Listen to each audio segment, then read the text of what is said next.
소방 맞았어요? 귀한 지바씨가 이 깊은 산속에서 뭐해요? 굶주린 채 독이 든 열매를 따려던 순간 나무 위에서 나타난 9살 꼬마가 그녀를 막아섰지요. 한양 북촌 대감댁에서 금지옥엽으로 자라던 아씨 옥분이 어쩌다 이 깊은 산속까지 도망쳐오게 된 것일까요? 철부지 금지옥엽 아씨와 산에서 홀로 살던 그 꼬마의 감동적인 이야기, 지금 바로 시작합니다. 여기 오신 모든 분 행복하세요. 구독과 좋아요는 사랑입니다. 야담 시작해볼게요. 먼 옛날 영조 임금 시절 한양 북촌 어느 대감댁 담장을 넘어 달아난 여인이 있었습니다. 비단 치마가 찢기는 것도 모른 채 산속으로 무작정 뛰어든 여인, 바로 옥분이었지요. 18살 꽃다운 나이에 귀한 집 외동딸로 자라 손에 물 한 방울 묻혀본 적 없는 아가씨였습니다. 허나 지금 이 순간만큼은 그 귀한 신분도 절세 미모도 아무 소용이 없었지요. 배는 쥐어뜯듯 고프고 다리는 후들거리고 갈 곳은 없었지요. 얼마나 헤맸을까요?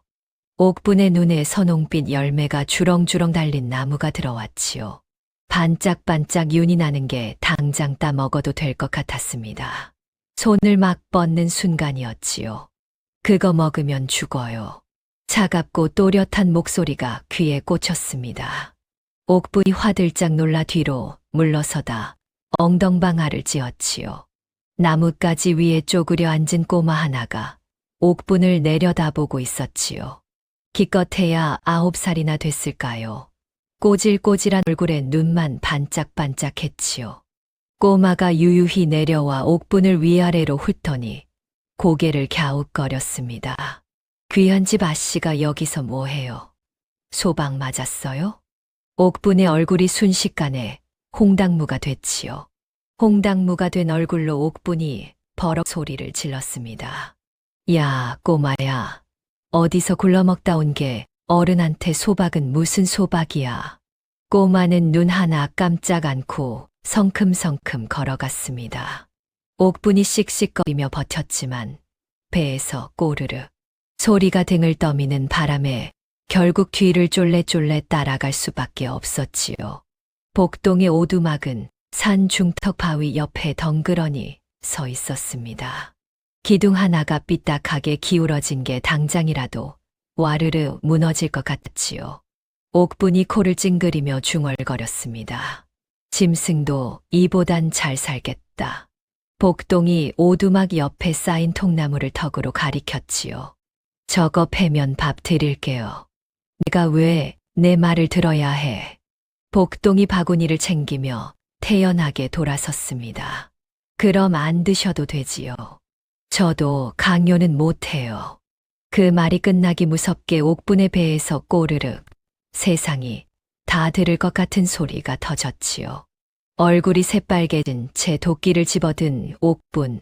평생 처음 잡아보는 도끼가 손에서 뱅글뱅글 돌았습니다. 아이고, 내 팔자가 이게 뭐라. 장작을 내리칠 때마다 도끼가 튕겨나오고 다시 내리치고 발등을 찌을 뻔해 펄쩍 뛰고 그러다 허리를 잡고 끙끙거리는 판이었지요. 복동은 도토리를 고르며 그 꼴을 멀뚱히 바라봤습니다. 씩씩거리던 옥분의 입에서 느닷없이 하소연이 터졌지요. 내가 뭘 잘못했다고 이 고생이야. 시어머니가 나한테 어떻게 했는지 알아? 제삿날마다 직접 음식하랬지. 바느질 못한다고 면박이지. 말꼬리 잡기는 또 어찌나 잘하는지. 복동이 조용히 듣고만 있었지요. 시어머니 흉, 남편 흉, 시댁 흉, 심지어 집고양이 흉까지 쏟아지는데 해가 뉘엿뉘엿 기울도록 옥분의 하소연은 도무지 끝날 줄을 몰랐습니다. 하소연이 어찌나 길던지 도끼질을 하다 말고 옥분은 그냥 통나무 위에 퍼질러 앉고 말았지요. 복동은 도토리를 골라내며 끝까지 듣고만 있더니 한참 후에야 조용히 입을 열었습니다. 애기씨 말대로라면 시어머니가 나쁜 사람이네요. 근데 왜 동네 사람들은 다 시어머니 편이에요? 그야 오래 살았으니까 편드는 거지. 복동이 도토리 하나를 톡 내려놓으며 고개를 들었지요. 그럼 애기씨가 오래 살면 편들어 줄 사람이 있어요. 순간 옥분의 입이 딱 막혔습니다. 뭔가 한마디 쏘아붙이려는데 도무지 말이 나오질 않았지요. 부들부들 떨리는 입술로 버텨보다가 결국 장작을 향해 도끼를 내리쳤습니다. 통나무가 두 쪽이 났지요.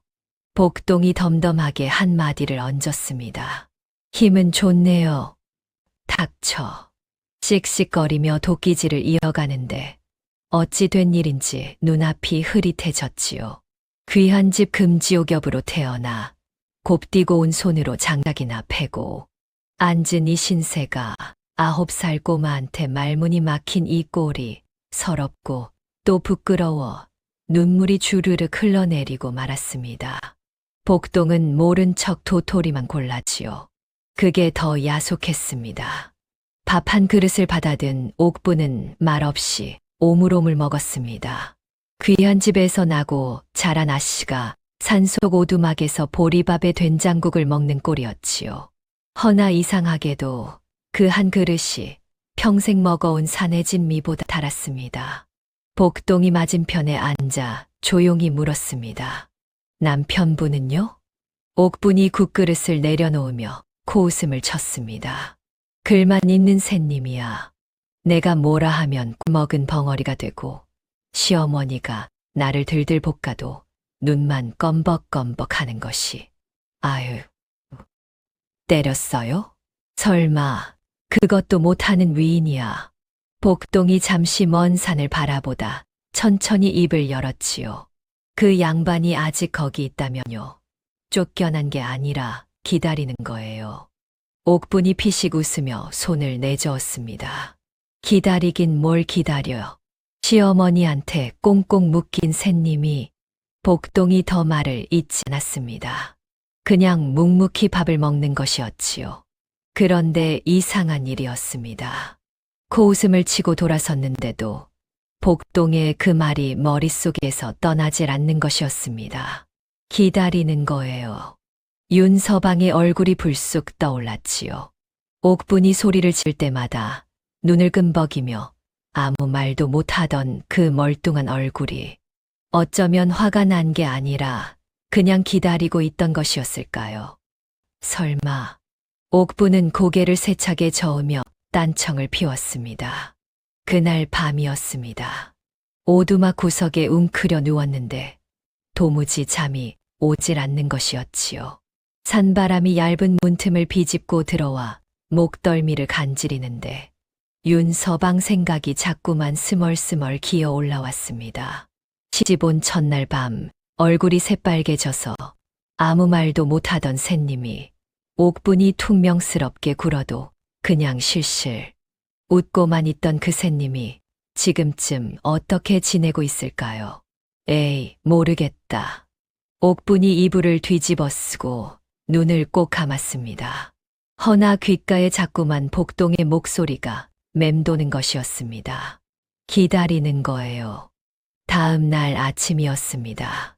복동이 약초를 캐러 간 틈을 타 옥분은 살금살금 산을 내려갔습니다.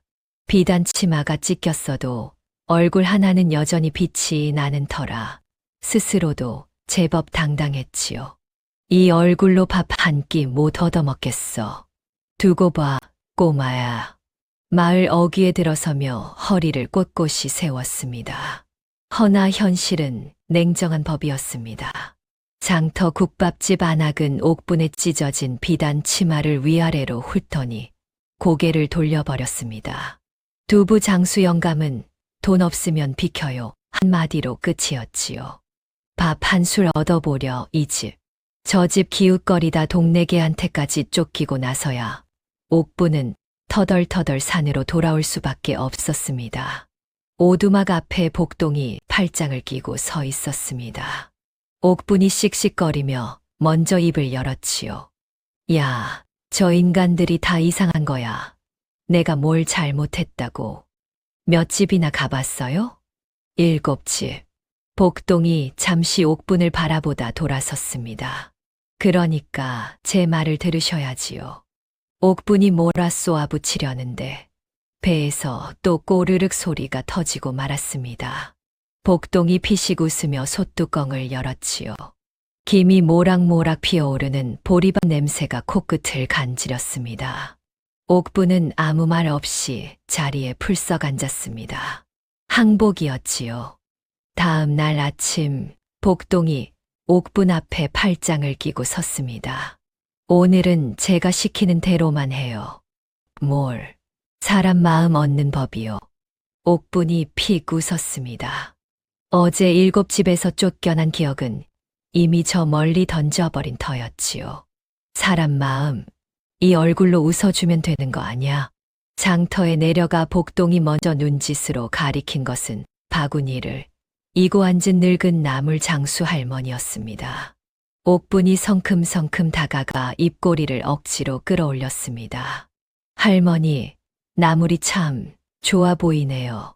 할머니가 옥분을 한번 훑더니 퉁명스럽게 쏘아 붙였습니다. 사지도 않을 거면서 기웃거리지 마요.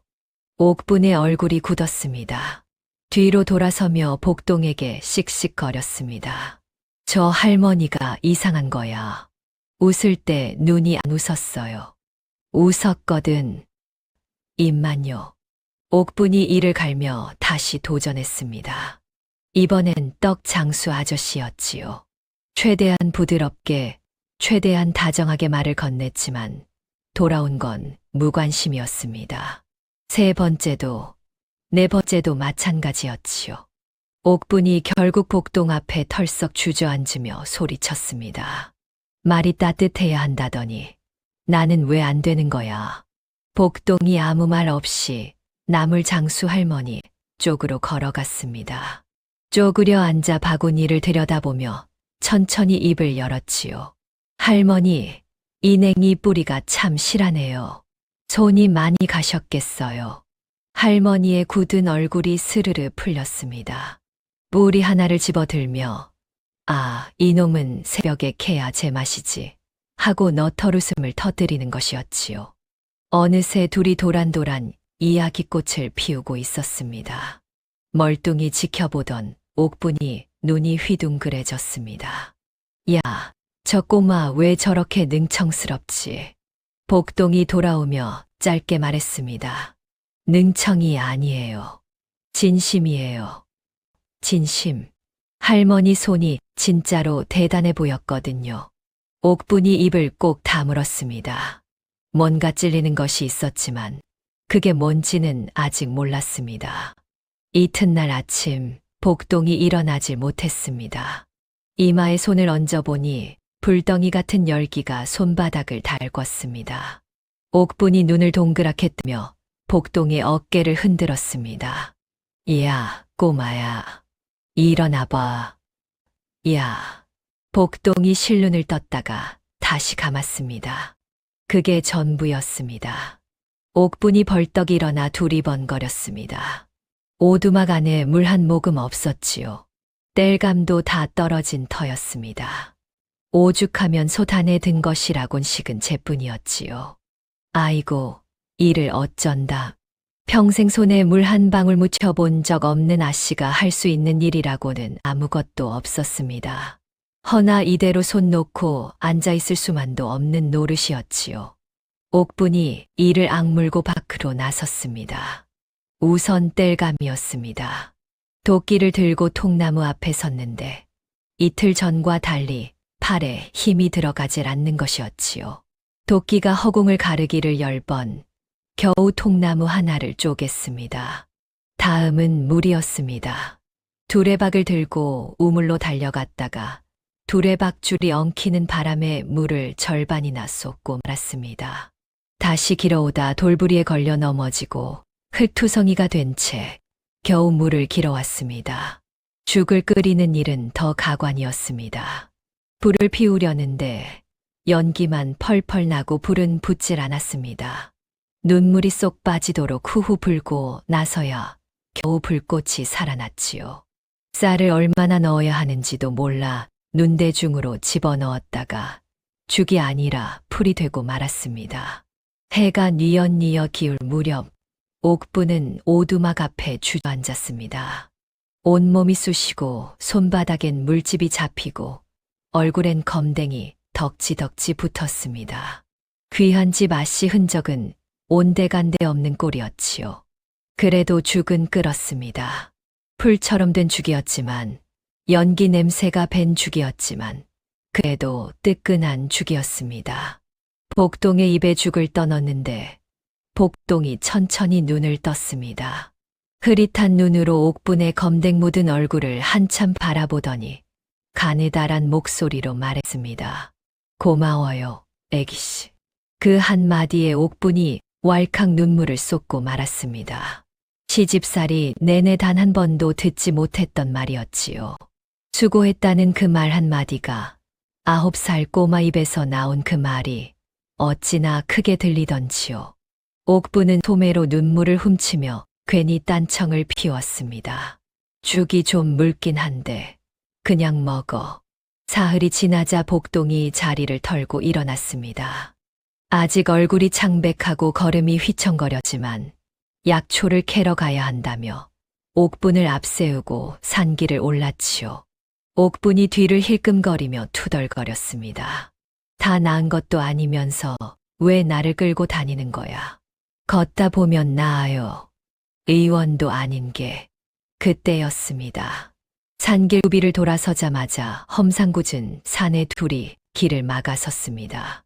눈빛이 번들거리고 손에는 몽둥이를 쥔 것이 보통 나그네가 아니었지요. 어디서 온 계집이야. 그 보따리 이리 내놔. 옥분이 비단 보따리를 끌어안으며 뒤로 물러섰습니다. 다리가 후들거리고 등골이 오싹했습니다. 옆을 보니 복동이 사내들을 빤히 올려다보고 있었지요.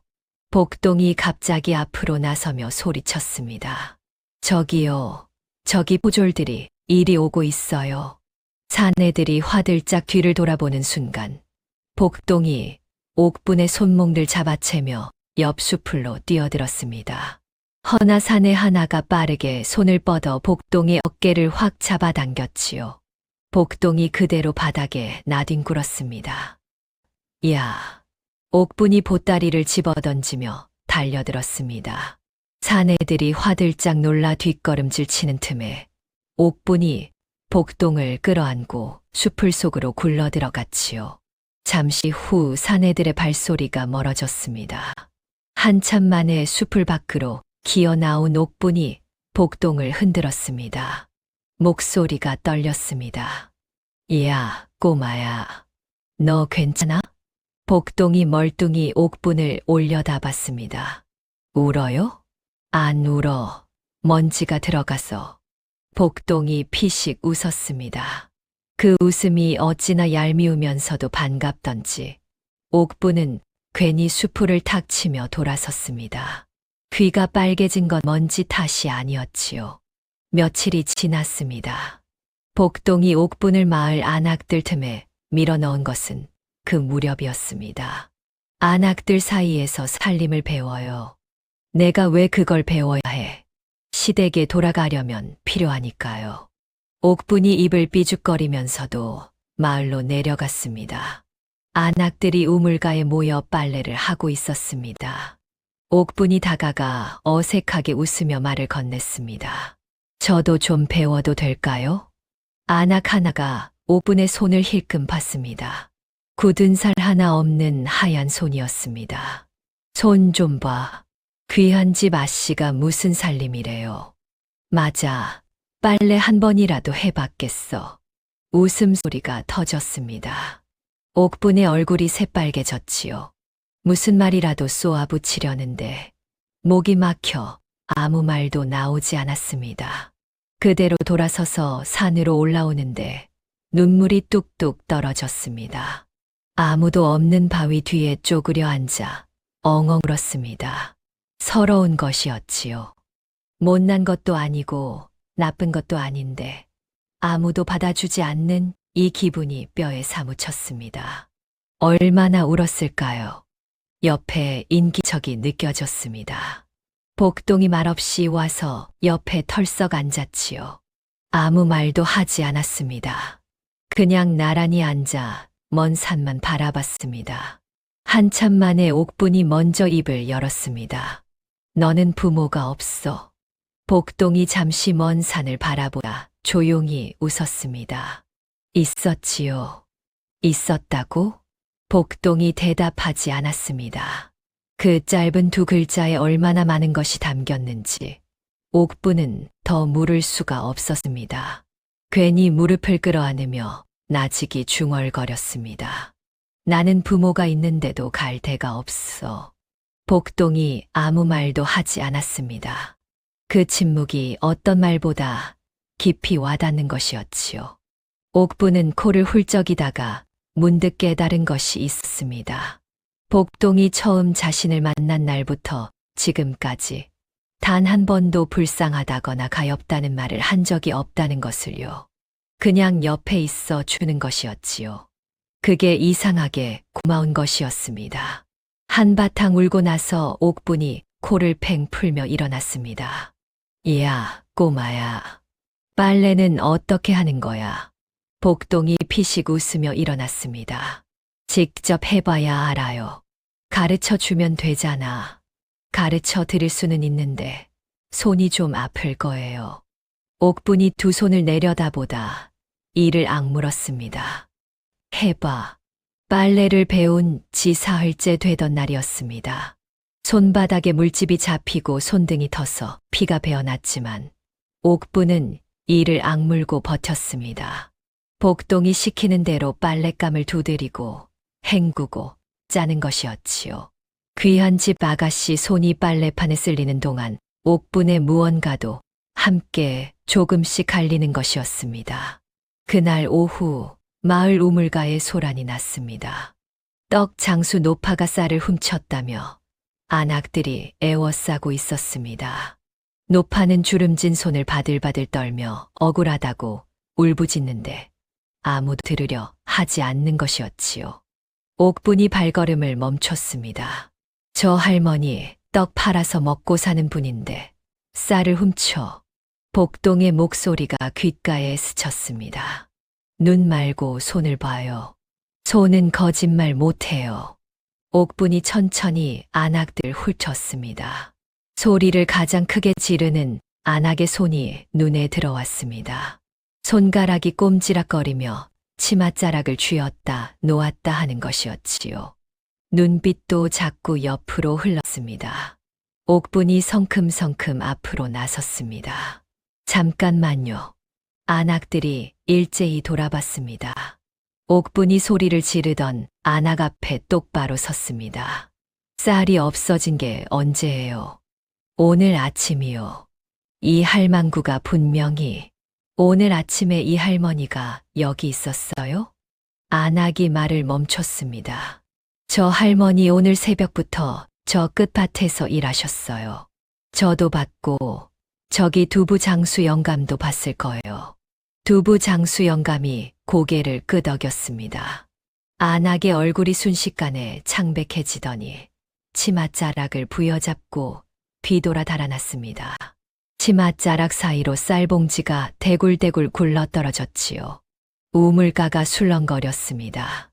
노파가 옥분의 손을 부여잡고 눈물을 쏟았습니다.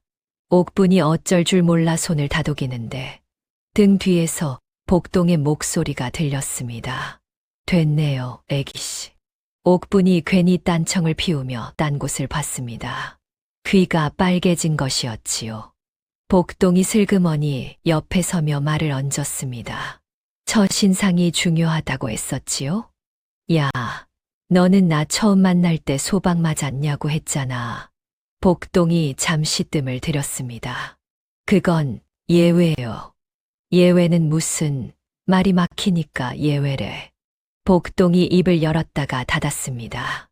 처음으로 말문이 막히는 것이었지요. 옥분이 신이 나서 깔깔 웃었습니다. 산에 들어온 뒤 처음으로 터진 웃음이었습니다. 노파 사건이 있고 난 뒤부터 옥분은 부쩍 말이 없어졌습니다. 밥을 먹다가도 먼 산을 바라보고 빨래를 하다가도 손을 멈추는 것이었지요. 복동이 눈치를 채고 슬쩍 물었습니다. 무슨 생각해요? 아무 생각 없어. 거짓말. 옥분이 빨랫감을 탁 내려놓으며 한숨을 쉬었습니다. 시어머니, 생각. 복동이 아무 말도 하지 않았습니다. 내가 도망친 날 밤에 말이야. 시어머니가 내 방 앞에서 서성거리는 거 봤거든. 그때는 또 잔소리하러 왔나 싶었는데 지금 생각해보면 글쎄. 옥분이 손등으로 코를 훔쳤습니다. 혹시 걱정했던 건 아니었을까? 그 양반이. 복동이 조용히 입을 열었습니다. 무서운 거예요. 부끄러운 거예요. 옥분이 한참 만에 대답했습니다. 둘 다. 그럼 돌아갈 때 됐네요. 옥분이 뭔가 한마디 받아치려는 순간 저 아래 산길에서 허겁지겁 올라오는 나그네 하나가 눈에 들어왔습니다. 숨을 헐레벌떡 몰아쉬며 마을 어귀에서 소리를 질러댔지요. 들었소. 한양 북촌 이판대기 영모 누명을 썼다는데. 옥분의 등이 굳었습니다. 이판대기라면 옥분의 시댁이었습니다. 나그네의 말에 따르면 가산이 정몰될 위기에 처했고 시어머니는 충격으로 쓰러졌다는 것이었지요.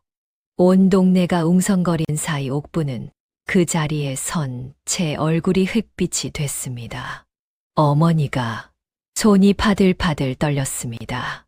아무리 호랑이 시어머니라도 저 집안에 자신을 반겨줄 사람은 어쩌면 시어머니 하나뿐이었는지도 모른다는 생각이 지금 이 순간 처음으로 밀려드는 것이었지요. 윤서방은 다리에 힘이 풀렸습니다. 복동이 옥분 곁에 와서 섰습니다. 잠시 옥분의 굳은 얼굴을 바라보다 조용히 입을 였습니다. 도망칠 때는 혼자였잖아요. 옥분이 복동을 내려다봤습니다.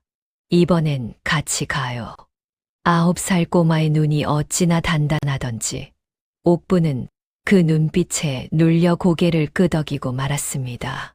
눈물이 한 방울뺨을 타고 흘러내렸습니다. 12챕터 지금 애기씨 등이 고다요. 1198자. 이튿날 새벽 두 사람은 산을 내려왔습니다. 옥분이 앞서 걷고 복동이 뒤를 따랐습니다. 복동의 행색은 낡은 베옷의 등에 조그만 보따리 하나를 맨 것이 영락없는 몸종 차림이었지요. 옥분이 걸으며 중얼거렸습니다. 너 진짜 몸종처럼 보여야 해. 알았어? 알아요. 말 함부로 하지 말고. 네, 아는 척도 하지 말고. 복동이 잠시 뜸을 들였습니다. 애기씨, 저 지금 몸종 연습하는 거예요. 아니면 애기씨가 긴장한 거예요. 옥분이 입을 꾹 다물었습니다. 맞는 말이었지요. 한양 북촌에 다다르자 멀리서도 이판댁의 상황이 눈에 들어왔습니다. 대문 앞에 관아 군졸들이 버티고 서 있었고 담장 안에서는 식솔들이 허둥지둥 짐을 옮기는 것이었지요. 평소 반듯하던 대문 짝이 한쪽으로 삐딱하게 기울어진 채 덜렁거렸습니다. 옥분의 발걸음이 느려졌습니다. 복동이 나지기 말했습니다. 멈추면 안 돼요.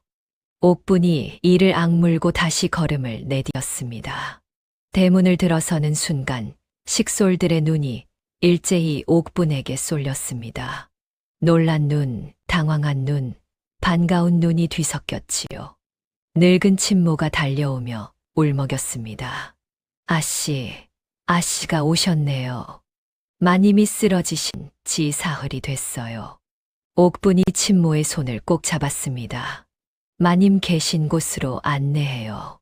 친모가 눈을 동그랗게 뜬 것은 그 말투 때문이었습니다. 예전의 옥분이 아니었지요.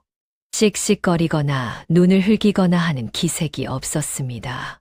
차분하고 또렷한 목소리였습니다. 안채로 들어가며 옥분이 흐트러진 마당을 둘러봤습니다. 짐들이 여기저기 나뒹굴고 식솔들이 갈팡질팡하는 것이었지요. 옥분이 목소리를 높였습니다. 짐 함부로 내놓지 말고 안채 식솔들은 다 안으로 들어와요. 식솔들이 어리둥절한 표정으로 움직이기 시작했습니다. 그때 복동이 옥분의 뒤에서 아주 조용히 속삭였지요. 지금 애기씨 등이 고다요. 처음으로요. 옥분이 대꾸하지 않았습니다. 허나 어깨에 힘이 더 들어가는 것이었지요. 시어머니가 눈 방문 앞에 섰습니다. 손잡이를 잡은 손이 파르르 떨렸습니다. 복동이 등 뒤에서 낮게 말했습니다. 들어가요, 애기씨. 옥분이 숨을 한 번 크게 들이켰습니다. 그리고 문을 열었지요. 13챕터 두 사람의 눈이 마주치다 천이자 방 안은 조용했습니다. 창호지 너머로 가느다란 햇살이 비껴들고 구석 화롯불이 타닥타닥 타오르는 것이었지요. 시어머니 최 씨 부인은 두꺼운 이불을 덮은 채 눈을 감고 누워 있었습니다. 얼굴이 어찌나 헬쑥하던지 옥분이 알던 그 서슬퍼런 호랑이 시어머니가 아니었지요. 옥분이 천천히 다가가 무릎을 꿇었습니다. 바스락 소리에 최 씨 부인의 눈꺼풀이 천천히 열렸지요. 흐릿한 눈이 옥분의 얼굴에 닿는 순간 가늘게 떨렸습니다. 둘 다 아무 말도 하지 않았지요. 최 씨 부인이 먼저 입을 열려다 그만뒀습니다. 옥분도 준비했던 말들이 목구멍에서 다 막혀버린 것이었지요. 한참 동안 두 사람의 눈만 마주쳤습니다. 옥분이 먼저 고개를 숙였습니다. 최 씨 부인의 눈가가 젖어들었습니다. 그것으로 충분한 것이었지요. 물 좀 드릴까요, 어머니? 어머니라는 말이 옥분의 입에서 나온 것은 시집 온 이래 처음이었습니다. 최 씨 부인이 떨리는 손을 이불 밖으로 내밀었습니다. 옥분이 그 손을 두 손으로 감싸 쥐었습니다. 그때 바깥이 갑자기 시끄러워졌습니다.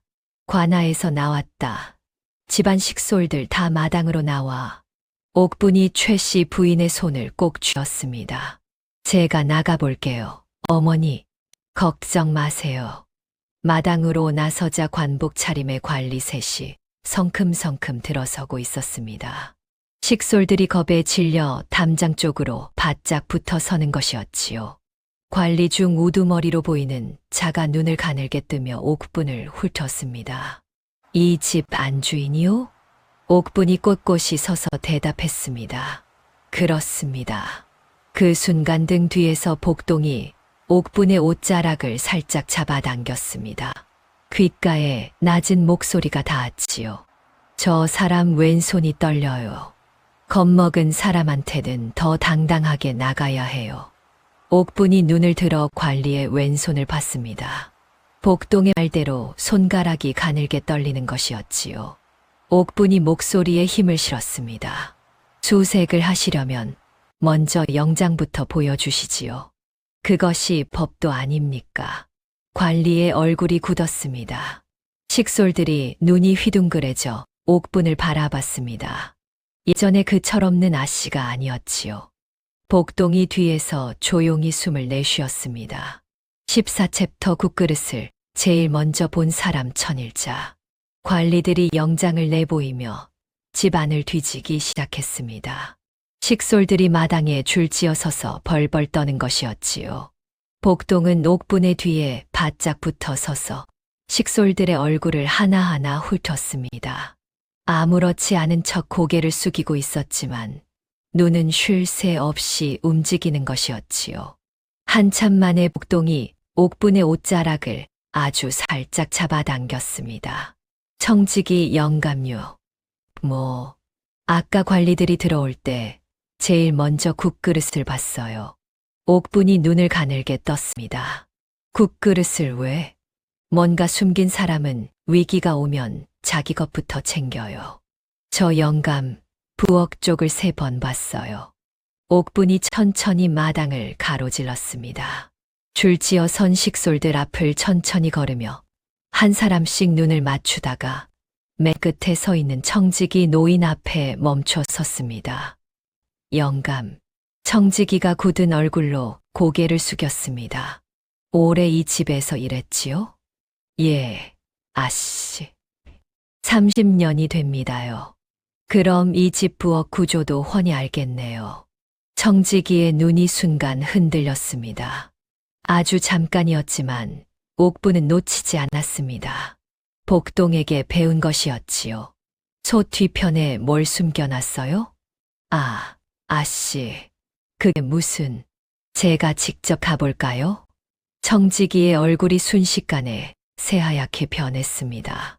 두 손이 파들파들 떨리더니 그만 무릎이 꺾이고 말았지요. 소인이 잘못했습니다요. 소인이 잘못했어요. 부엌소 뒤편에서 나온 것은 영모 문서였습니다.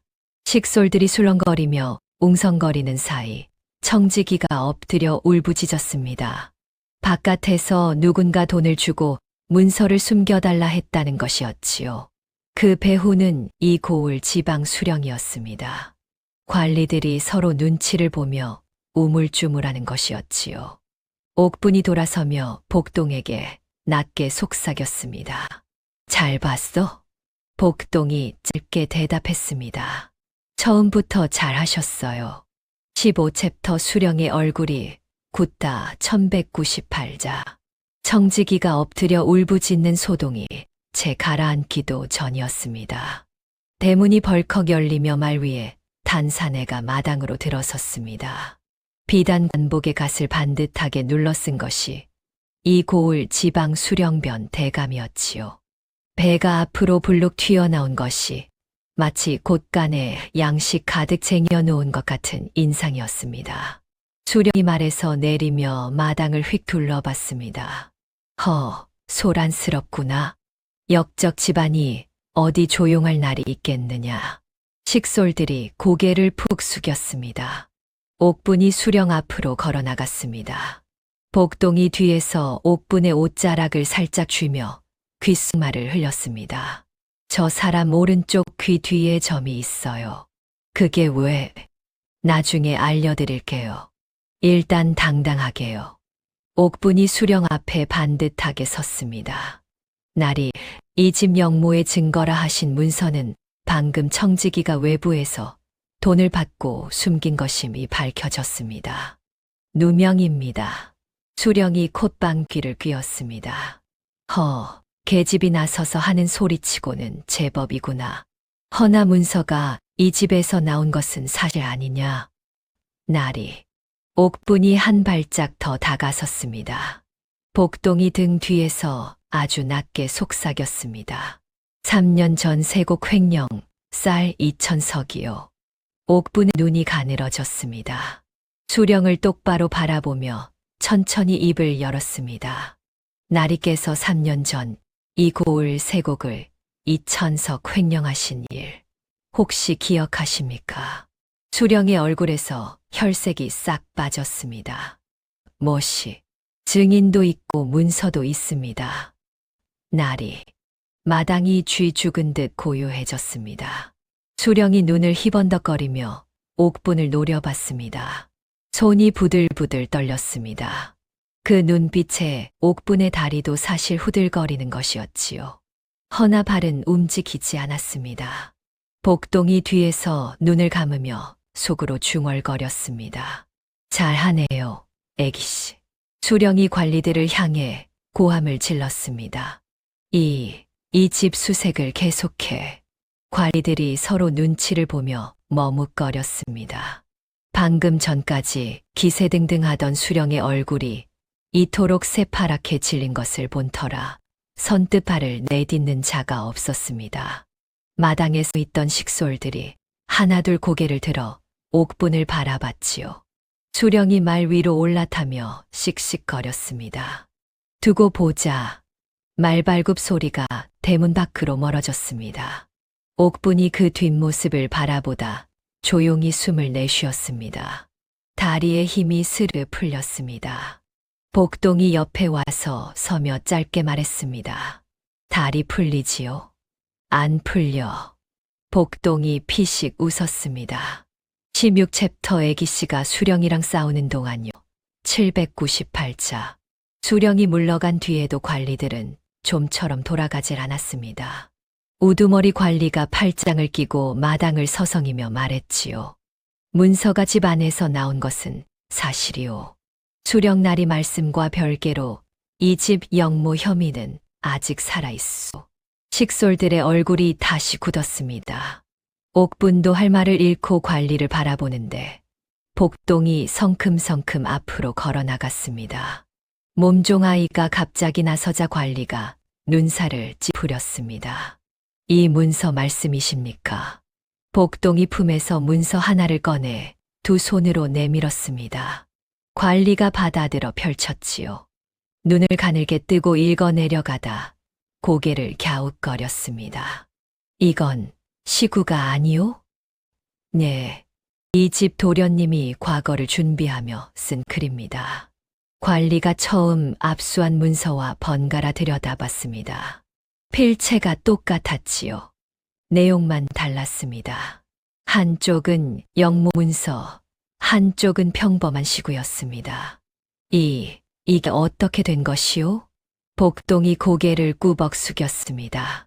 청직이 영감이 바꿔치기 한 것을 소인이 다시 바꿔치기 했습니다. 마당이 술렁거렸습니다. 옥분이 눈이 휘둥그레져 복동을 내다봤지요. 야, 내가 언제 이걸 다 한 거야? 복동이 태연하게 대답했습니다. 애기씨가 수령이랑 싸우는 동안요. 관리들이 서로 눈빛을 교환하더니 문서를 돌려보며 수군거렸습니다. 더 이상 이 집에서 영모의 증거를 찾을 수 없는 것이었지요. 우두머리 관리가 헛기침을 하며 관복을 여몄습니다. 오늘은 이만 물러가겠소. 관리들이 하나둘 대문을 나서자 식솔들이 일제히 옥분을 바라봤습니다. 옥분은 복동의 뒤통수를 한 대 쥐어받고 싶은 것을 꾹 참으며 낮게 속삭였습니다. 고마워, 이 녀석아. 복동이 앞을 보며 짧게 대꾸했습니다. 들렸어요. 17챕터 어머니, 제가 잘못했습니다. 1798자. 관리들이 떠난 마당은 한동안 멍하니 서 있는 식솔들로 가득했습니다. 누가 먼저랄 것도 없이 하나둘 옥분을 향해 고개를 숙이는 것이었지요. 30된 늙은 친모가 눈물을 훔치며 옥분의 손을 부여잡았습니다. 아씨가 이 집을 살리셨어요. 옥분이 손을 꼭 쥐었습니다. 할 말이 없었지요. 복동은 어느새 마당 구석으로 물러나 있었습니다. 아무도 거들떠보지 않는 자리였지요. 옥분과 눈이 마주치자 슬며시 안채 쪽으로 눈짓을 보냈습니다. 먼저 들어가요. 옥분이 고개를 끄덕이고 안채로 향했습니다. 시어머니 방문 앞에 섰을 때 안에서 기척이 들렸습니다. 최 씨 부인이 일어나 앉아 있었습니다. 창호지 너머로 비껴드는 오후 햇살이 부인의 헬쑥한 얼굴을 감싸는 것이었지요. 옥분이 방으로 들어가 무릎을 꿇었습니다. 어머니, 최 씨 부인이 옥분을 바라봤습니다. 눈이 붉게 부어 있었습니다. 들었다. 죄송합니다. 아니다. 짧은 두 마디가 방 안에 내려앉았습니다. 최 씨 부인이 떨리는 손으로 옥분의 손을 더듬어 잡았습니다. 내가 너무 몰아붙였구나. 처음 시집 온 아이한테. 옥분이 고개를 들었습니다. 평생 철옹성 같던 시어머니의 눈에서 눈물이 주르르 흘러내리는 것이었지요. 어머마, 내가 너를 몰라봤구나. 옥분의 눈이 뜨거워졌습니다. 준비했던 말들이 또 목구멍에서 다 막혀버리고 말았습니다. 그냥 최 씨 부인의 손을 두 손으로 꼭 감싸 쥐었습니다. 한참 동안 두 사람은 아무 말도 하지 않았지요. 그때 바깥에서 인기척이 들렸습니다. 문이 조심스럽게 열리며 윤서방이 들어섰습니다. 옥분을 보는 순간 눈이 휘둥그레지더니 그 자리에 굳어버리는 것이었지요. 옥분도 윤서방을 바라봤습니다. 산에서 보낸 날들 동안 자꾸만 떠오르던 그 멀뚱한 얼굴이었습니다. 소리를 질러도 눈만 껌벅이던, 시어머니가 볶아도 아무 말 못하던 그 샌님이었지요. 그런데 이상한 것이었습니다. 그 얼굴이 밉지 않았습니다. 윤서방이 입을 열었습니다. 어디 있었던 거요? 최 씨 부인이 헛기침을 하며 고개를 돌렸습니다. 옥분이 천천히 일어나 윤서방 앞으로 걸어갔습니다. 그리고 무릎을 꿇었습니다. 윤서방이 화들짝 놀라 손을 내저었습니다. 아니, 이게 무슨... 서방님. 옥분이 고개를 숙인 채 천천히 말을 이었습니다. 제가 잘못했습니다. 서방님을 무시하고 이 집을 우습게 여기고 제 마음대로만 하려 했습니다. 그 죄가 이 집에 이런 화를 불러온 것 같아 더욱 죄스럽습니다. 방 안이 고요해졌습니다.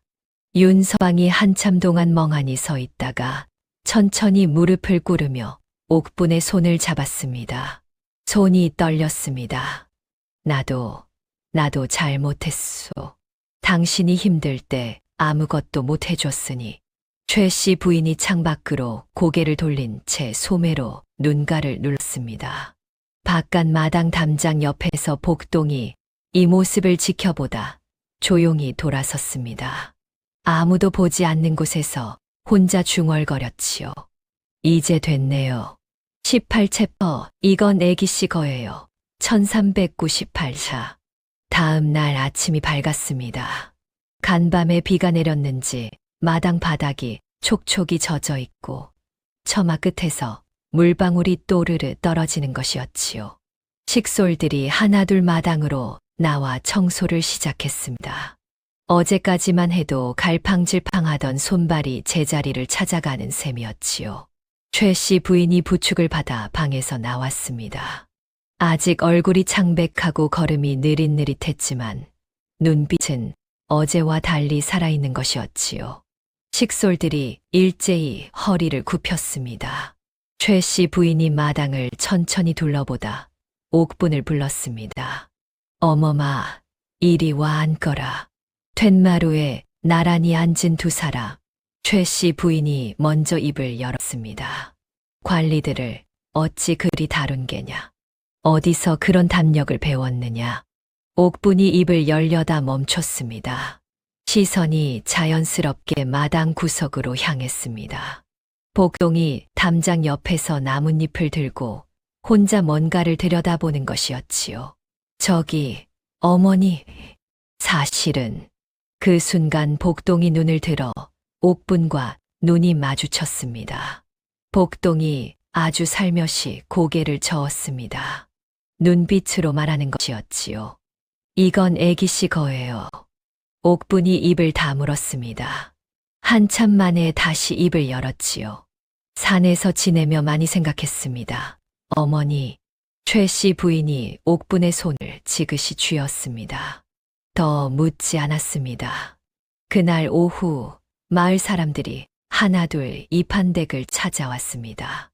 영모 누명이 벗겨졌다는 소문이 퍼진 것이었지요. 옥분이 대문 앞에 서서 일일이 인사를 받았습니다. 예전 같았으면 몸동에게 떠넘겼을 일이었지만 이제는 달랐습니다. 저녁 무렵이었습니다.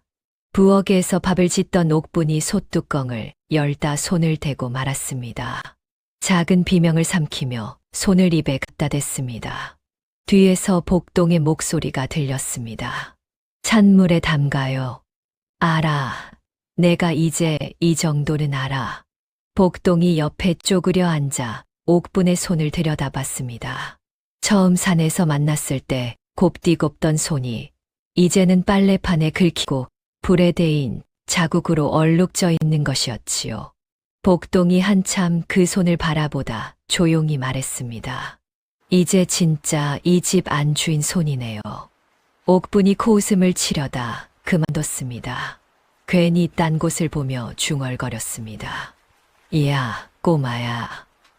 네, 고마워. 복동이 아무 말도 하지 않았습니다. 그냥 자리에서 일어나 부엌을 나가는 것이었지요. 옥분이 그 작은 뒷모습을 바라보다 문득 이상한 기분이 드는 것이었습니다. 저 아이가 언제까지 여기 있을 것 같지 않다는 설명할 수 없는 느낌이었지요. 설마. 옥분이 고개를 세차게 저으며 다시 솥뚜껑을 잡았습니다. 19챕터 이제 됐네요. 1198자. 며칠이 지나 집안이 제 자리를 찾아가던 어느 저녁이었습니다. 윤서방이 사랑채에 홀로 앉아 책을 펼쳐놓고 있었지요. 허나 눈은 글자 위에 있어도 마음은 딴 곳에 가 있는 것이었지요. 옥분이 조심스럽게 문을 두드렸습니다. 들어오시오. 옥분이 방으로 들어서자 윤서방이 책을 덮으며 일어나려 했습니다. 옥분이 손을 내저었습니다. 앉아 계세요, 서방님. 윤서방이 어색하게 다시 앉았습니다. 옥분이 그 앞에 무릎을 꿇었지요. 윤서방의 눈이 커졌습니다. 아니, 또 이러는 건. 서방님. 옥분이 고개를 들어 윤서방을 똑바로 바라봤습니다. 시집 온 날부터 지금까지 서방님을 단 한 번도 제대로 본 적이 없었습니다. 글만 있는 샌님이라고 속으로 얼마나 우습게 봤는지 모릅니다. 윤서방이 입을 열려다 닫았습니다. 그런 산에서 혼자 지내다 보니 자꾸 서방님 얼굴이 떠오르는 것이었습니다. 제가 소리를 질러도 그냥 눈만 껌벅이던 그 얼굴이요. 그건 내가 워낙 겁이 많아서 아니었습니다. 옥분의 목소리가 낮아졌습니다. 기다려 주신 거였지요. 이 못난 사람이 철이 들기를. 방 안이 고요해졌습니다. 윤서방의 눈이 붉어지는 것이었지요. 한참 만에 윤서방이 천천히 무릎을 꿇으며 옥분과 눈을 맞췄습니다. 나도 못났소. 당신이 힘들 때 한마디 말도 못 해줬으니. 두 사람이 서로를 바라봤습니다. 시집 온 이래 처음으로 제대로 마주보는 셈이었지요. 윤서방이 떨리는 손으로 옥분의 손을 잡았습니다. 거칠어진 손이었지요. 윤서방이 그 손을 꼭 쥐었습니다. 고생했소, 부인. 그 한마디에 옥분의 눈물이 주르륵 흘러내리고 말았습니다. 소매로 닦으려다 그냥 뒀습니다. 담장 너머였습니다. 복동이 담장에 기대어 이 장면을 바라보고 있었지요. 한참 동안 꼼짝 않고 서 있다가 조용히 몸을 돌렸습니다. 어두워지는 하늘을 올려다보며 혼자 중얼거렸지요. 이제 됐네요. 작은 보따리를 고쳐매고 천천히 발걸음을 옮기는 것이었습니다. 아무도 부르지 않았습니다. 아무도 잡지 않았지요. 마치 처음부터 그러기로 정해져 있던 것처럼 복동의 작은 그림자가 어둠 속으로 스르르 사라졌습니다. 20챕터 또 욕심부리시네요. 애기씨 1398사. 다음 날 아침 복동이 없었습니다. 옥분이 오두막을 들여다봤습니다. 도토리 바구니도 낡은 보따리도 복동의 흔적이라고는 아무것도 남아있지 않았지요. 마당을 둘러보고 부엌을 들여다보고 대문 밖까지 나가봤지만 그 꼬질꼬질한 얼굴은 어디에도 없었습니다. 이야, 꼬마야. 목소리가 골목을 타고 퍼져나갔습니다. 아무 대답이 없었지요. 옥분이 한참 대문 앞에 서 있다가 안으로 들어왔습니다. 눈물이 나려는 것을 꾹 참으며 혼자 중얼거렸습니다. 인사도 없이 가는 법이 어딨어. 이 녀석이 진짜. 허나 어쩌면 그것이 복동다운 것이었지요. 처음 만난 날부터 마지막 날까지 요란하지 않았던 아이였으니까요. 세월이 흘렀습니다. 윤서방이 그의 가을 과거에 급제했습니다. 이판댁은 한양 북촌에서 다시 이름을 날리기 시작했지요. 최 씨 부인은 며느리 옥분이 내오는 약을 순순히 받아 마시는 사람이 됐고, 옥분은 시어머니가 좋아하는 반찬을 외우는 며느리가 됐습니다. 손에 굳은 살이 배기고 이마에 땀이 맺히는 살림이었지만 옥분은 더 이상 그것이 억울하지 않았습니다. 오히려 그 거친 손이 자랑스러운 것이었지요. 허나 사람 마음이라는 것이 참 간사한 법이었습니다. 살림이 넉넉해지고 집안이 번창하자 슬그머니 욕심이 고개를 드는 것이었지요. 윤서방 벼슬이 오르면 더 좋겠다. 옆집 대감댁보다 우리 집이 더 커야 하지 않겠냐 하는 마음이 스멀스멀 기어오르는 것이었습니다. 어느 봄날 오후였습니다. 옥분이 툇마루에 앉아 이웃 대감댁 새로 지은 별채를 바라보며 괜스레 입술을 내밀고 있었지요. 그때였습니다.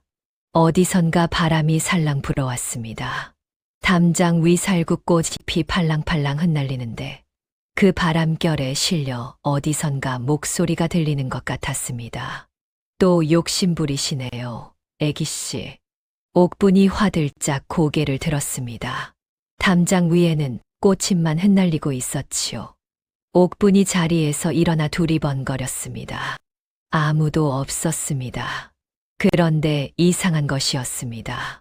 분명 아무도 없는데 그 목소리가 어찌나 생생하던지 귓가에 아직 온기가 남아있는 것 같았지요.